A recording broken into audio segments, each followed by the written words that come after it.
Hi children, wishing you a wonderful day. Please take your English readers part 2, pen, pencil to write the important points. So in today's class we are going to see poem number 9, your reader part 2, Batu, written by Toru Dutt. It is a story of Eklavya. But the poetess has used the name Batu here. So the story of Eklavya or Batu, it is the epitome of Guru Bhakti. Epitome means the example, the great example of Guru Bhakti. And the important synonyms and antonyms that we are going to see in this particular part are synonyms: pelf, riches, revere, respect, resign, offer. Antonyms: knowledge, ignorance, due, undue, shameful, shameless, finish, start or unfinished. The purpose: describe different characters of Batu than the great epic Mahabharata. Eklavya, he was a young prince of the Nishada, the hunter tribes. He was the son of Vyatraj Hiranyadhanus and his ambition to be the best archer. And our great two epics, Ramayana and Mahabharata, reflect the highest forms of our tradition and culture. They also present a galaxy of idealistic characters who personify the noblest human qualities. So now we are going to see about the poetess Toru Dutt. Toru Dutt was born on March 4, 1856 in Bengal, and she died on August 30, 1877 in the prime of her youth at 21. She is often called the Keats of Indo-English literature. She was a natural linguist and in her short life became proficient in Bengali, English, French and later on Sanskrit. She left behind an impressive collection of prose and poetry. Her two novels, The Unfinished Bianca or The Young Spanish Maiden written in English and Le Journal de Mademoiselle d'Arvers written in French, were based outside India with non-Indian protagonists. Her poetry comprises a sheaf gleaned in French fields consisting of her translations into English of French poetry and ancient ballads and legends of Hindustan, which compiles her translations and adaptations from Sanskrit literature. Her collection of Sanskrit translations, ancient ballads and legends of Hindustan was published posthumously in 1882. So in today's class we are going to know about the story of Eklavya, poem 9, Batu, taken from the great epic, the Mahabharata. This poem speaks of the implicit devotion of Batu or Eklavya had towards his master Dronacharya. The caste system prevailed in India in olden days.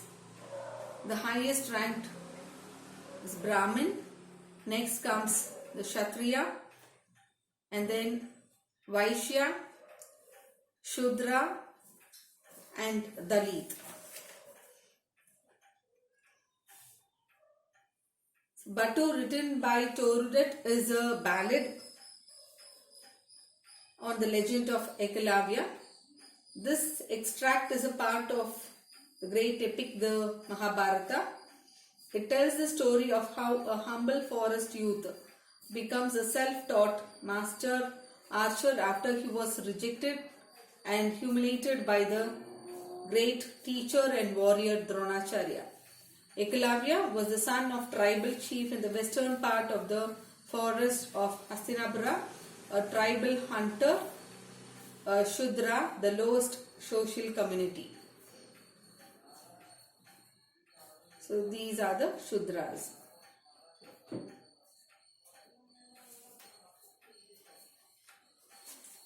Being the son of the chief of hunters in the forest of Hastinapura, he wished to become a great archer and a brave warrior.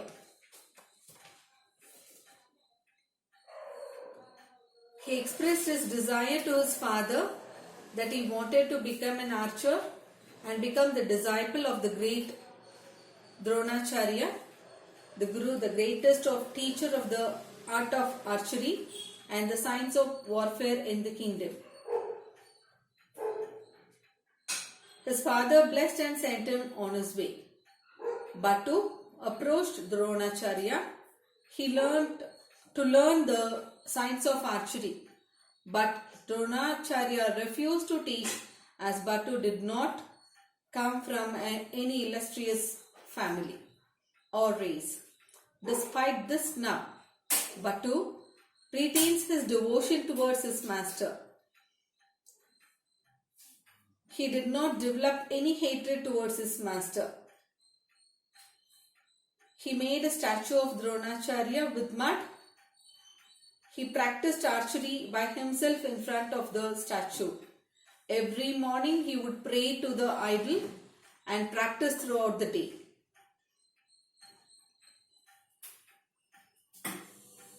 But he gave the credit for learning it to his master Dronacharya.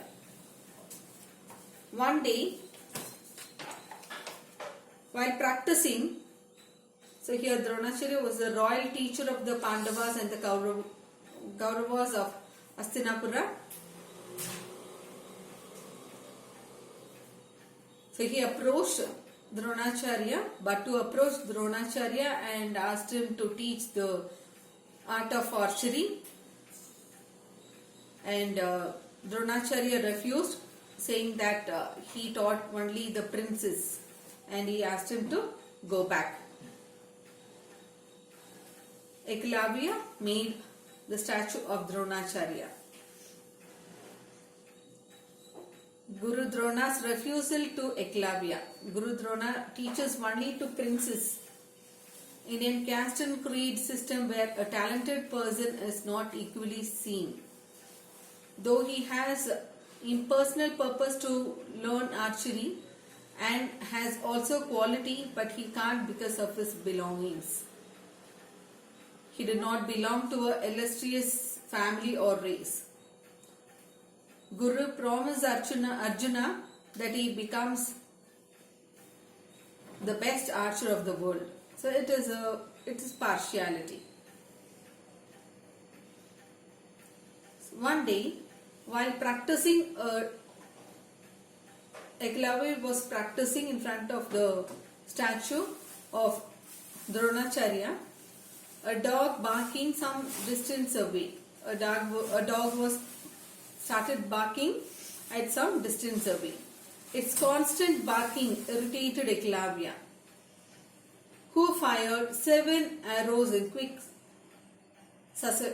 successions, filling the dog's mouth without injuring it. The dog was no longer able to bark and roamed around the forest.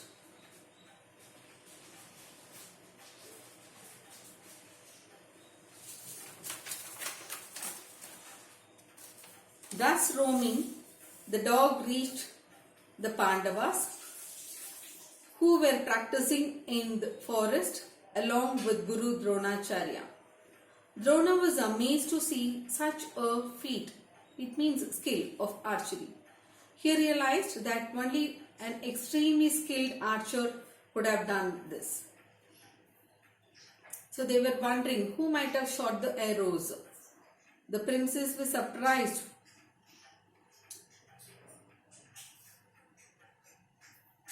He, along with the Pandavas, Dronacharya and the Pandavas, set out to look for the archer. Soon they came across a young man dressed in a hunter's clothes practicing archery. It was Batu or Eklavya. Dronacharya went up to him and asked, "Your aim is remarkable. Who's your teacher?" And Batu replied, "You, sir." So seeing the dog mouth was filled with 7 arrows and it was not injured, so Arjuna's brothers, they said, so there is some other archer more skillful than you. He has shot arrows into the dog's mouth just by hearing its sound. So Dronacharya asked Eklavya who was his teacher, and he replied, "You, sir."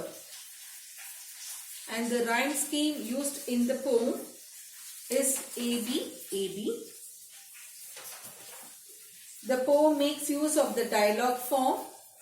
The 2 speakers in the poem are Dronacharya and Batu.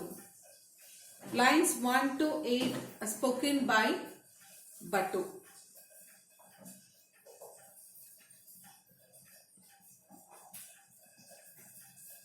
And they saw a man with a bow and arrows. Dronacharya asked him, "Who are you?" And he said that he was Eklavya, the son of the Nishada chief. Now let us start with the poem Batu. "O master, unto thee I came, to learn thy signs, name or pelf. I had not so driven with shame. And here I am all by myself, but still as master thee revere." So here pelf means riches and revere, respect. Batu addressed Dronacharya, "O master, I came to you to learn thy signs." Means, master, I had come here to learn thy. Thy means your. Signs, it is the art of archery. The skill of archery or the art of archery. But as I did not belong to any illustrious family or race, and I had no riches, pelf means riches, you refused to teach me the art of archery. So driven with shame, he learnt it all by himself. But with all respect, Batu considered Dronacharya as his master, because he drew all his inspiration and his knowledge from the great master who was very great in archery. He did not develop any hatred towards his master. So he had great respect towards his master Dronacharya. Though he learnt by himself the art of archery, but still he gave the respect to his master Dronacharya. Now a question.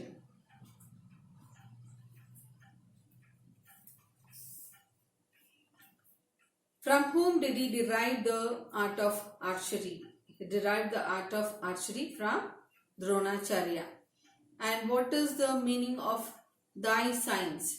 Thy signs means the art of archery. Signs here, it refers to the art of archery. Next. For who so great in archery, lo, all my inspiration here. and all my knowledge is from thee. If I am master, how thou hast finished thy course, give me my due. So, Dronacharya told Batu, so if you say that you had derived all the inspiration and all the knowledge is from me, then you are supposed to give the due. When Batu was refused to teach the art of archery, he was not depressed or disheartened. He made a mud idol of the master and prayed to it every day. And with its blessing, he was able to master the skill of archery. Dronacharya was stunned to hear that when Batu said that he was his master. So now Dronacharya said, if I am your master, you have learnt and completed your course of archery from me, then you would have to pay my due, the gift for training you, the Guru Dakshina. Then he continued saying, let all the past be dead and past. Henceforth, be ties between us new, and all that I have, O Master mine. Then he continued, Dronacharya continued saying, let us forget all that happened in the past. Whatever incidents happened earlier is over. Let us forget about all that. So now onwards, let us make a new beginning between both of us. Past be dead and past is personification. The figure of speech used here is personification. Only living beings die.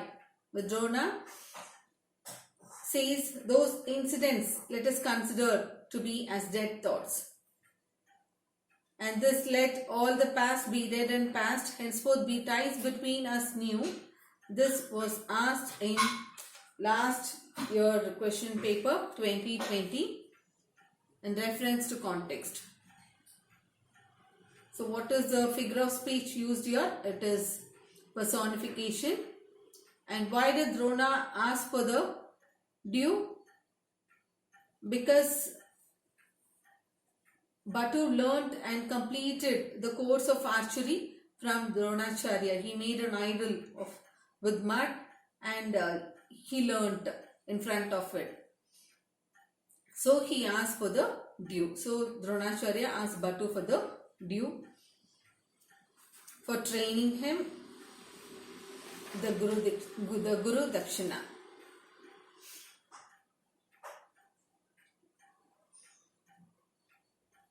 And all I shall conquer by my skill. Gladly shall I to thee resign. Let me but know thy gracious will. When Dronacharya asked for the due, Batu was ready to offer everything, all that he had, and also all that he would conquer in future with all his might and skill as the due. Resign means offer. Batu was very glad and prepared to offer anything and everything, but he graciously waited to know his master's wish and will of what he wanted as his due. Batu was overjoyed at this. A Guru Dakshina was the offering made to a teacher when the teacher considered the disciple as considered him as the disciple or the Shishya to have completed his learning. He was glad that he was blessed when the Guru asked him for the due or the Guru Dakshina. All that I have, all that I gladly shall I to thee resign. What does this show? It shows Batu's reverence, the respect towards Dronacharya. So he was ready to give anything that he asked for as the due. Fine children, today's class I wind up with this point. Point number 1 to point number 16. read the poem, learn question number 1 to 5 in your guide, page number 131. And in your classwork, write question numbers 2, 4, 5 and 6. This in page number 135 and 136 in your guide. Homework. In your homework note, you have to write who was Batu's master of archery. Why had Batu gone to Dronacharya? Why Dronacharya did not teach Batu the art of science? Whom did Dronacharya teach the art of science? What does thy science refer to? Here the numbers are wrong there. Only 5 question answers are given. So learn all the, write, go through the video and then find the answers for these questions. It's very important. So please go through and learn and write it in your homework note. And that the classwork. The first part in the classwork you have to write. It is from your guide. And this homework you have to go through the video and you have to answer these questions. Thank you.